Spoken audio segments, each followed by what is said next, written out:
हाय मित्रांनो, आज आपण या व्हिडिओमध्ये काही मेडिसिनल पानांचा आपण थोडी इन्फॉर्मेशन घेणार आहोत. तर चला व्हिडिओसाठी तयार राहा.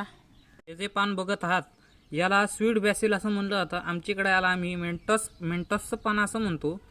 याचा जास्तीत जास्त वापर आम्ही सरबतात करतो व इतर देशांमध्ये याचा वापर मटणाव किंवा एक ड्रिंकवर केला जातो याचा वापर. आणि याचा थोडा फ्रेग्रन्स मेंटसवानी किंवा थोडासा गोड फ्रेग्रन्स याचा येतो. तर ह्याला तोंडात टाकताच असं वाटतं की आपण काहीतरी थंड गोष्ट खाल्लेली आहे, थंड असं तोंडात काहीतरी वाटतं.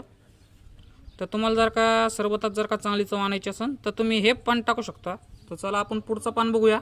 स्वीट बॅसिल या पानाचा वापर पेपरमिंटच्या गोळ्या बनवण्यासाठी पण वापर होतो. पेपरमिंटच्या ज्या गोळ्या असतात त्यात जो थंड जे तोंडात चव लागती त्या ह्याच पानामुळे लागती. तर चला पुढचं पान बघूया. जे पान बघत आहात त्याला मी मराठीतून तुळशी व इंग्रजीतून पण तुलसी म्हणतात. तर हे पण खूप औषधी पान आहे. याचा वापर जर का आपल्या शरीरात विषबाधा झाली असेल तर ती कमी करण्याचं, विषमुक्त करायचं काम हे पान करतं व आपली रोग प्रतिकारक शक्ती पण वाढवतं हे पान. तर बघू शकता. आता पुढचं पान बघण्यासाठी रेडी राहूया. हे जे पान बघत आहात त्याचं सायंटिफिक नाव चेनोपोडियम आहे. आम्ही याला मराठीतून दगडी पाला असं पण म्हणतो. यामध्ये विटॅमिन ए, बी आणि सी ची मात्रा जास्त आहे आणि फायबरची पण मात्रा जास्त आहे. हे न्यूट्रिशियस पान आहे आणि ह्याचा वापर आपल्याला समजा जर का एक जखम झाली असेल पाया वगैरे तर त्या जखमेवर आपण हा पाला थोडासा खिसून लावू शकतो किंवा पाटावर थोडासा रगडून लावू शकतो याला.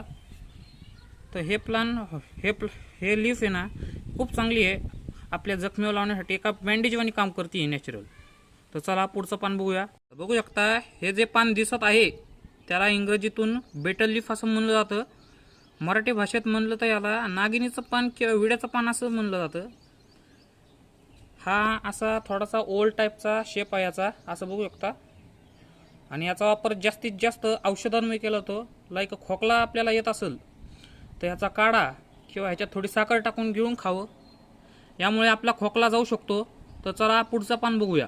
हे जे पान बघत आहात याला आम्ही इंग्रजीतून नीम असं म्हणतो आणि याला मराठीतून कडुलिंबाचा पान असं म्हणतो.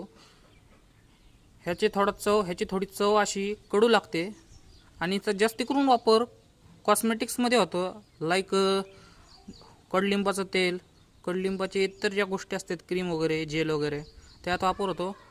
आणि त्या ज्या गोष्टी कडलिंब स्किनसाठी चांगला असतो पण याचा सर्वाधिक वापर केल्यावर आपल्या तोंडात कोरडेपणा व थोडासा अशक्तपणा पण जाणू शकतो.